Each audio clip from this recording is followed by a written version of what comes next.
when everyone started coming out, that just happened. Our love story started the moment we were in conversation on Zoom. And Jack said, yeah, I do love you.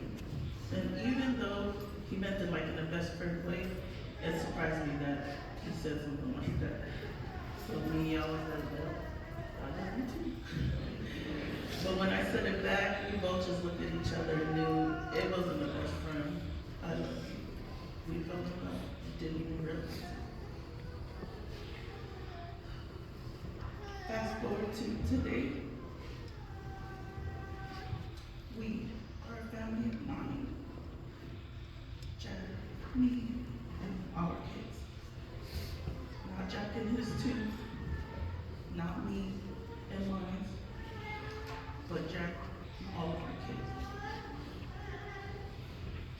We lived a private life, but it's also very transparent.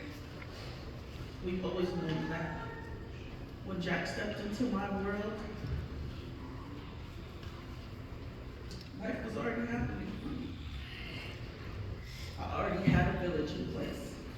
I needed one. I was a single mom, raising my 5. My sister Carol, my 2-year-old family, stepped all the way in for me. Jack came on board. He didn't feel the need to be or replace anyone. He just became part of my village. Tifa was little at the time. She never left her dad's side when she first started coming around all of us. I think we only wanted her. It's a lot of us. JJ was born, and just like Tifa, he never left his dad's side.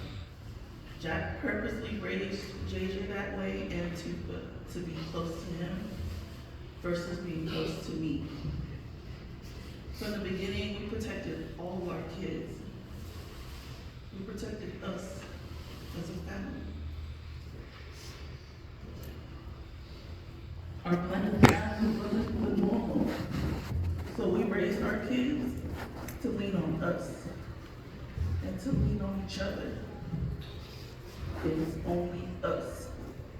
Like we always say, it's tatted on Jack's arm, tatted on mine, tatted on my siblings, and all our kids. Why say that? Because when people look at our blended family, people are cold. People can be mean. They don't see all of us. They just see Jack and his 2. Or they just see just me and mine. Nah, it's all of us. That fortress we built for our family, it was years in the making. To this day, years of trying to get it right. But that's what made us a family. I never pictured this life without Jack. I honestly am still in disbelief. Moving here 8 years ago to Vegas, Jack took the graveyard shift so we could switch off and stay home with JJ. That shift only changed last year. JJ joined football, so he was gonna take me pregnant. I was over it. I had older kids, I was over it. So he switched his shift last year. Jack was never the type to call in to work anyways, so he was like, I'm gonna switch my shift. Birthdays go by, our anniversary, he's not calling. But he will call off for JJ's birthday, or when the Niners were in postseason. Which happened the last few years. Y'all take the man. But the man worked. Jack loved his coworkers. Like, I think about his coworkers and I feel like that was his family too, because when you at work, you're there all day. When we see Jack, he's tired. He gonna go to sleep. And like Jason, his coworker, said, recently they had traveled to Idaho. That was new for Jack. And then Utah. And when they were in Utah, that was like a 6-month stretch.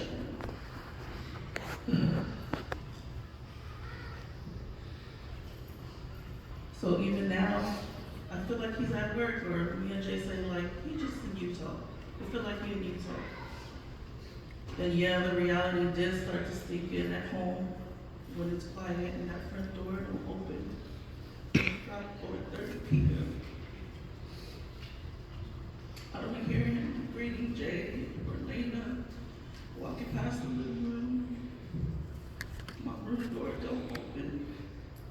It's him saying, "What's up, baby?"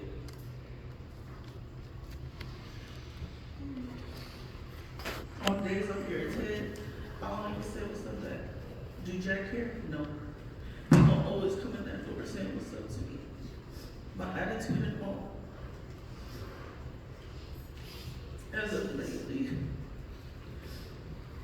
I started to complain about little things that were irrelevant. Birthdays, Mother's Days, Christmases, anniversaries. Jack was never one to give a gift. He was like that when I met him. But lately I've noticed it. Big things make the big deal about it. It took him passing away to realize my husband's love language wasn't buying gifts. His love language was getting up every morning, making it to work. His love language was working OT for us.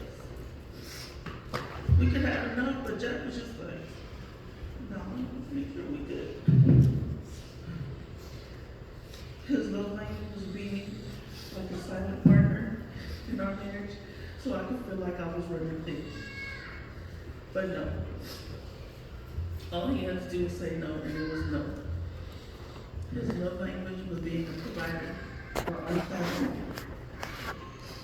Majority of the time, you won't even see Jack. You love being home, love watching his NCIS shows, Chicago PD, Fire, Power. If it was football season, he really wasn't leaving the house, or he would be catching up on rest.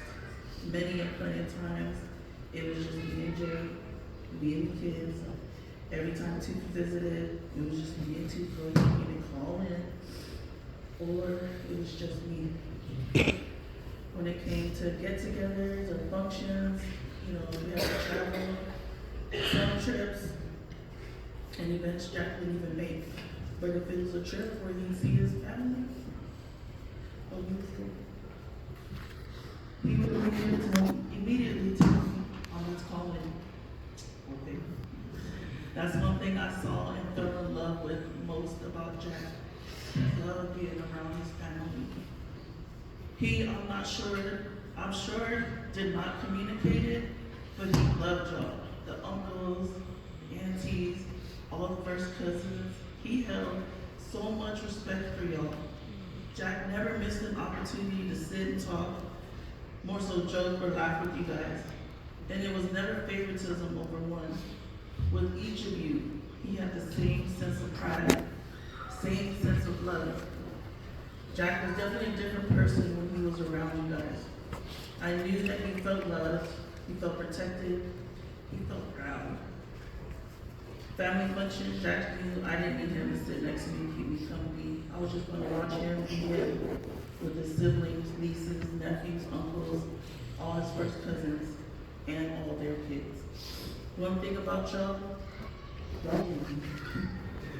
like siblings, like you guys be my whole family. I always love that about y'all.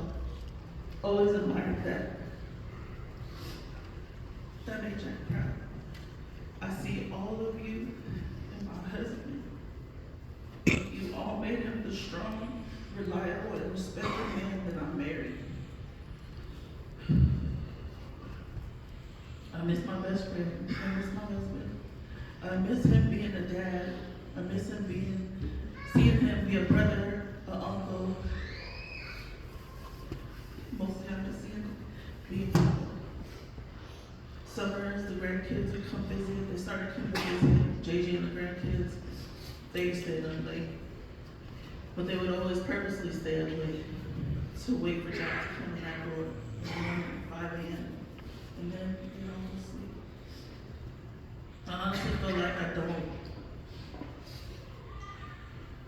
I honestly feel like we didn't have enough time. My world feels off because it's missing the best part I had of this life. to love someone completely and have them love you completely in return. We're older, we were talking about being old, but we never had this conversation about this happening. That same, until my last, I felt all of it. You left it all on the table. You left it all on the table for me, babe. You gave it all when it came to our marriage. For the last month, as heartbroken as I am, as we all are, I am extremely grateful. Grateful for this life, babe, that you gave me. For loving me despite my attitude and complaining. I hope you know how blessed I am to have shared this life with you. If the day I met you, someone had told me that this would happen, that you would be taken from me in a very short span of 20 years, I would still do the 20. I would do the 20 of being your best friend. 18 years of parenting together, and 14 years of being your wife. I will redo every year we have. Thank you, babe, for always doing us. Today, we all say our last goodbyes. As final as that sounds, we know his body isn't here, but me and the kids, we know Jack is with us. I know because I see a piece of Jack in each one of my kids. 2-foot JJ, they're the obvious. They carbon copies of their dad. But all the kids, Bernie on down to JJ, they got his quick wit. One of a kind sense of humor. All the kids have that shoot first, ask questions later mentality, like Jack. He instilled that in all of them. You have to know us to know this was the kind of man he was. In conclusion, just want to thank everybody who showed up today and yesterday. I can clearly see a smile on Jack's heart, a smile of pride, a smile of gratefulness. It was no doubt that he was a loved man. I saw it at every family function. I saw it every time we stepped out with friends, making new friends because he always had something smart to say that will make everybody laugh.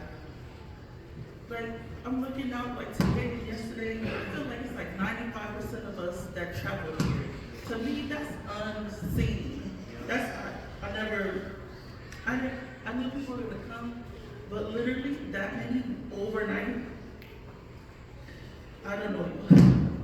That's the ultimate send-off to be right there. I know Jack's ego is taking it all in right now. To see that love by everyone physically being here, thank you. Y'all brought my vision to life. I know Jack is impressed. You know, with some city kids, born and raised. Moving here to Vegas just exuded that pride of being from the city. Y'all literally brought the city to him. As the days, weeks, months, as the years go by, when you see our kids, don't miss that opportunity to continue telling them the stories of Jack. Our version of Jack, y'all version of Jack, was always him at his best. I heard a saying recently that says, real love never dies. Because when you see us, you see him. To my kids, Bernie, Ron, Carmen, Charles, Boo and Mimi, Beta, 2-foot, JJ, I got it. I know that sounds scary, but I got it, I promise. As it starts to get quiet, I promise you, I got it. Chin up, chest out, head strong, heart stronger. 10 toes down, moving forward. Jack wouldn't expect anything less. Jack family, I love y'all. My family especially, I love y'all. Pastor Locke,